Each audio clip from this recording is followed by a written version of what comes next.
নমস্কার, আমি সুভাষ রঞ্জন বন্দ্যোপাধ্যায়। দেখুন, অ্যাস্ট্রোলজিতে কিন্তু একটা গভীর সত্য হলো সমস্ত গ্রহই যে আমাদের বস্তুগত বা আবেগগত জায়গাটাতেই শুধুমাত্র কাজ করেন তেমনটা কিন্তু নয়।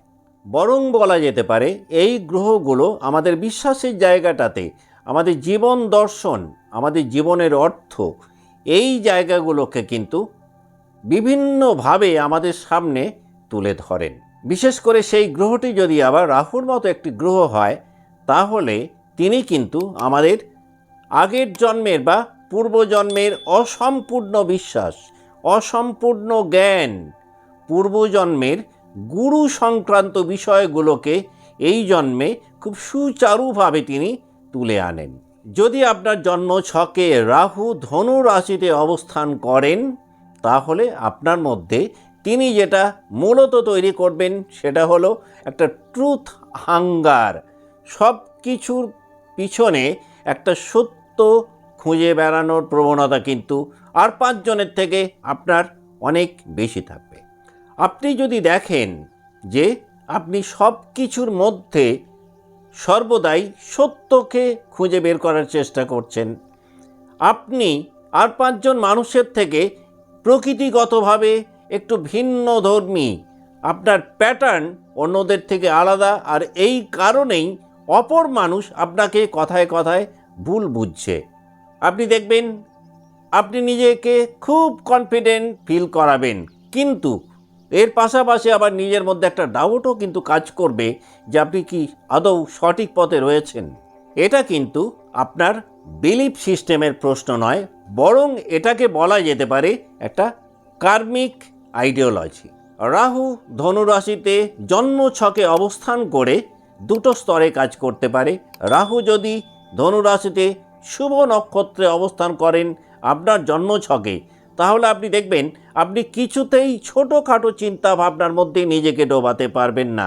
বরং বলা যেতে পারে যদি অপর ব্যক্তির মাইন্ডসেট একটু ন্যারো হয়, তাদের চিন্তা ভাবনাগুলো খুব ক্ষুদ্র স্তরের হয়, আপনি তাদেরকে কিছুতেই সহ্যই করতে পারবেন না। আপনার মধ্যে একটা খুব ভালো ফিলোসফি কাজ করবে, আপনার মধ্যে স্পিরিচুয়ালিটি অনেক বেশি থাকবে আর 5 জনের তুলনায়। আপনি যদি অ্যাস্ট্রোলজি রিলেটেড ফিল্ডে কাজ করেন, আপনি যদি টিচিং প্রফেশনে থাকেন, তাহলে কিন্তু আপনি একটা এক্সট্রা অর্ডিনারি পারফরমেন্স এই জন্মে পেতে পারেন।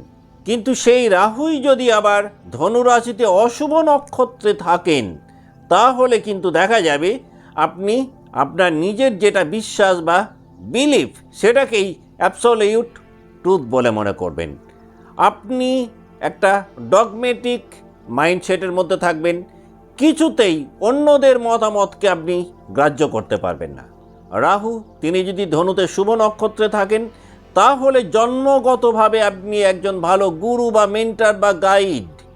আপনি foreign culture, travel, higher education, এই জায়গাটাতে আর 5 জনের থেকে অনেক বেশি এগিয়ে থাকতে পারেন এই জন্মে। কিন্তু সেই রাহু যদি আবার অশুভ নক্ষত্রে চলে আসেন, তখন কিন্তু দেখা যাবে আপনার মধ্যে একটা ফেক গুরু কনসেপ্ট তৈরি হতে পারে। আপনার আইডিওলজি এমন হবে যে আপনি আপনার আইডিওলজিতে অপরদেরকেও জড়িয়ে ফেলতে পারেন। আপনার মধ্যে কিন্তু ওভার কনফিডেন্স অন্যদের তুলনায় অনেক বেশি হবে, আর এই কারণেই অপর ব্যক্তির সাথে আপনাদের বা আপনার একটা বড় ধরনের দূরত্ব হয়তো এই জন্মে তৈরি হতে পারে। জন্ম ছকে রাহু যদি ধনু রাশিতে শুভ নক্ষত্রে অবস্থান করেন, তাহলে কিন্তু আপনার মধ্যে একটা এথিক্যাল পার্ট থাকবেই। আপনি অনেক বেশি ভ্যালু সিস্টেমকে এই জন্মে কাজ করাবেন, এবং আপনার একটা মস্ত বড় স্ট্যান্ড পয়েন্ট থাকবে এথিক্স এবং মরালিটিকে নিয়ে। আপনার মধ্যে একটা ভিশনারি থিঙ্কিং কাজ করবে। আপনি সব ক্ষেত্রেই ভবিষ্যৎকে অন্যদের থেকে অনেক বেশি আগে দেখতে পাবেন। অর্থাৎ এক কথায় বলা যেতে পারে ধনুরাশিতে শুভ নক্ষত্রে আপনার জন্মছকে রাহু অবস্থান করে আপনাকে অনেকটাই ভবিষ্যৎ দ্রষ্টায় পরিণত করতে পারে। কিন্তু সেই রাহু যদি আবার অশুভ নক্ষত্রে চলে আসেন, তাহলে কিন্তু দেখা যাবে আপনি প্র্যাকটিক্যাল লাইফ থেকে হঠাৎ করে ডিটাচ হয়ে যেতে পারেন। আপনার মধ্যে একটা ডিবেটের ক্ষেত্রে বা আর্গুমেন্টের ক্ষেত্রে খুব ভালো অ্যাগ্রেসিভনেস থাকতে পারে। আপনার মধ্যে একটা বড় ধরনের বিরক্তি উৎপাদিত হতে পারে যদি রাহু অশুভ নক্ষত্রে অবস্থান করেন ধনু রাশিতে। রাহু যদি শুভ নক্ষত্রে থাকেন তাহলে আপনি কিন্তু আপনার বিলিফকে দিয়ে অপর ব্যক্তিকে ভীষণ রকম ইন্সপায়ার করতে পারবেন। আপনি এই জন্মে স্পিরিচুয়াল গ্রোথ যেমন পাবেন, আপনার মেটেরিয়াল সাকসেসও কিন্তু ঠিক ততটাই বেশি হবে এই জন্মে রাহু যদি শুভ নক্ষত্রে অবস্থান করে। রাহু যদি আবার অশুভ নক্ষত্রে চলে আসেন তাহলে কিন্তু আপনার মধ্যে একটা মরাল সুপিরিয়রিটি কমপ্লেক্স তৈরি হবে। দেখা যাবে আপনি সর্বদাই একটা সাত্ত্বিক অহংকারে ভীষণ রকম ভুগছেন, আর এই সাত্ত্বিক অহংকার আপনাকে কিন্তু অনেকটাই অপর ব্যক্তির থেকে বিচ্ছিন্ন করে দিতে পারে। আপনার মধ্যে অপরকে ফলস প্রমিস করার প্রবণতা কিন্তু দেখতে পাওয়া যাবে। আপনার মধ্যে অপর ব্যক্তিকে মিসলিড করার প্রবণতাও কিন্তু অনেকটাই বাড়িয়ে দিতে পারেন ধনুরাশিতে রাহু অশুভ নক্ষত্রে অবস্থান করে। সেই রাহু যদি আবার শুভ নক্ষত্রে থাকেন তাহলে কিন্তু আপনি ইনার ফ্রিডমের জন্য নিজের লাইফের অনেক বড় জায়গা খুব অনায়াসে স্যাক্রিফাইস করতে পারবেন। আপনি পূর্বজন্মের অনেক অসম্পূর্ণ জ্ঞান এবং দর্শন সেইগুলোকে এই জন্মে অপর ব্যক্তির উপর ভীষণ ভালো কাজে লাগাতে পারবেন এবং সেইগুলোকে ব্যবহার করে অপর ব্যক্তিদেরকে খুব ভালো হিল করতে পারবেন। অর্থাৎ আপনি এই জন্মে একজন খুব ভালো হিলার হতে পারেন, যিনি পূর্বজন্মের অসম্পূর্ণ জ্ঞান এবং দর্শনকে এই জন্মে ব্যবহার করার জন্য জন্মেছেন। কিন্তু সেই রাহু যদি আবার অশুভ নক্ষত্রে চলে আসেন তাহলে কিন্তু একটা বিলিফ ক্রাইসিস আপনার মধ্যে তৈরি হতে পারে।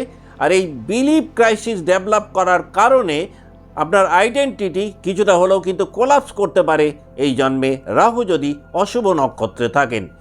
পূর্বজন্মের মিসইউজ করা নলেজ আপনার মধ্যে একটা বিলিফ কনফিউশন এই জন্মে তৈরি করতে পারে যদি ধনুরাশিতে আপনার জন্মছকে রাহু অশুভ নক্ষত্রে অবস্থান করে। এখন আপনি এক ঝলক ভেবে দেখুন, আপনি কি সত্যি সত্যকে খুঁজছেন নাকি নিজের বিশ্বাসকে সত্য বলে মনে করছেন? তার কারণ ধনুরাশিতে রাহু অবস্থান করলে আমাদের যে তিনটে বিষয়ের উপরে খুব বেশি প্রভাব ফেলে সেটা হচ্ছে বিলিফ, ডাইরেকশন এবং এক্সপ্যানশন। এই বিলিফ, ডাইরেকশন এবং এক্সপ্যানশন এই তিনটের উপরে যদি খুব সুন্দর একটা ব্যালেন্স আপনি তৈরি করতে পারেন তাহলে কিন্তু আপনি একজন রিয়েল গুরু বা ট্রু ফিলোজফার এই জন্মে হতে পারেন।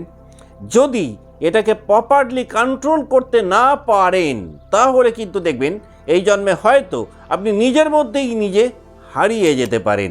কাজেই রাহু ধনু রাশিতে অবস্থান করলে সেই এনার্জিকে আপনি যদি প্রপারলি চ্যানেলাইজ করতে পারেন তাহলে কিন্তু আপনি একজন বড় টিচার হতে পারেন, আপনি একজন বড় মেন্টর হতে পারেন, আপনি একজন বড় গাইড হতে পারেন, আপনি একজন বড় হিলার হতে পারেন। আজকের মতো অনুষ্ঠান এখানেই শেষ করছি। ভালো থাকবেন।